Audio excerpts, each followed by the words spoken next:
నాని తనయుడు పేర్ని కిట్టుపై టీడీపీ నేత మాజీ మంత్రి కొల్లు రవీంద్ర తీవ్ర ఆరోపణలు చేశారు. మచిలీపట్నంలో పేర్ని కిట్టు గంజాయి బ్యాచ్ ని ప్రోత్సహిస్తున్నారంటూ తీవ్రంగా మండిపడ్డారు. పేకాట జూదం నడుపుతూ బందరు యువతను పాడు చేస్తున్నారని దుయ్యపట్టారు. తండ్రిని అడ్డుపెట్టుకుని రాజ్యాంగేతర శక్తిగా వ్యవహరిస్తూ ప్రజాప్రతినిధుల విధులకు ఆటంకం కలిగిస్తున్నారని చెప్పారు. పేర్ని నాని బందర్ని అభివృద్ధి చెయ్యలేదని విమర్శించారు. రానున్న ఎన్నికల్లో తండ్రి కొడుకులకు బందరు ప్రజలు బుద్ధి చెప్తారంటున్న కొల్లు రవీంద్రతో మా ప్రతినిధి విజయ్ చంద్రన్ తిరువూరు సభాస్థలం నుంచి ఫేస్ టు ఫేస్. ఇప్పుడు మనతో కొల్లు రవీంద్ర మాజీ మంత్రి వారిని తెలుసుకుందాం. సార్ చెప్పండి, మచిలీపట్నంలో ఇప్పుడు మీరు ఏ విధంగా మీ పోరాటం ముందుకు వెళ్తా ఉంది? ఎందుకంటే కనుక ఇప్పుడు మీరు మాజీ మంత్రి, మరొక మాజీ మంత్రితో మీరు పోటీ పడబోతా ఉన్నారు. ఏ విధంగా మీ పోరాటం జరుగుతూ ఉంది? ఎటువంటి మీకు ఆశాభావాలు?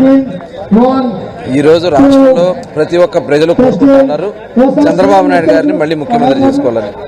ఈ 4 సంవత్సరాల 9 మాసాలుగా అన్ని వర్గాల్ని, ముఖ్యంగా ఎస్సీ, ఎస్టీ, బీసీ, మైనారిటీ వర్గాల్ని ఏ రకంగా ఈ ప్రభుత్వం మరి అణగదొక్కే కార్యక్రమాలు చేస్తుందో చూసాం. ఇవాళ అన్ని వర్గాలు, వ్యాపార వర్గాలు, కార్మిక వర్గాలు, ఇవాళ ఉద్యోగస్తులు ప్రతి ఒక్కరు కూడా ఇవాళ రోడ్లెక్కి నినదించే పరిస్థితికి వస్తూ ఉంది. ఒక పక్కన చూస్తే అంగన్వాడీ వర్కర్లు, ఒక పక్కన చూస్తే మరి విద్యా సంస్థలకు సంబంధించినటువంటి వ్యక్తులు, అదేవిధంగా మున్సిపల్ మరి పారిశుద్ధ కార్మికులు అందరూ కూడా రోడ్లెక్కుతా ఉన్నారంటే ఖచ్చితంగా రేపు రాబోయే కాలంలో తెలుగుదేశం ప్రభుత్వం రావాలని ప్రతి ఒక్కరు కూడా కోరుకుంటా ఉన్నారు. మచిలీపట్నంలో చూస్తే మీరు ఇంతవరకు పేర్ని నానితో పోటీ పడ్డారు. ఇప్పుడు ఆయన తనయుడు పేర్ని కిట్టు మీకు ప్రత్యర్థిగా నిలబడబోతా ఉన్నారు. మరి ఎట్లా మీ పోరాటం ఉండబోతుంది? మీరు ఏ విధంగా చూస్తారు ఈ పోటీని? ఇవాళ ప్రజలు కోరుకుంటా ఉన్నారు. ఎందుకంటే ఈ 4 సంవత్సరాల 9 మాసాలుగా మచిలీపట్నంలో చేసింది శూన్యం. పేరు నాని కౌరులు చెప్పి పవన్ కళ్యాణ్ గారిని తిట్టడం, చంద్రబాబు నాయుడు గారిని తిట్టడం వరకే కానీ కనీసం ప్రజా సమస్యల గురించి పట్టించుకున్నటువంటి పరిస్థితి లేదు. ఇవాళ ఆయన ఎలాగో గెలవలేనని చెప్పి భావించి వాళ్ళ కుమారుడిని తీసుకొచ్చాడు. వాళ్ళ కుమారుడు కూడా మరి ఒక అసాంఘిక కార్యకలాపాలు గతం నుంచి కూడా చేస్తూ ఇవాళ అక్కడ ఒక షాడో లాగా అక్కడ ప్రజాప్రతినిధులు గెలిచినటువంటి చైర్మన్ని, మేయర్లను కూడా పని చేయించుకునేవాడు. ఈయన వెళ్ళి వాళ్ళ సీట్లో కూర్చుంటాడు.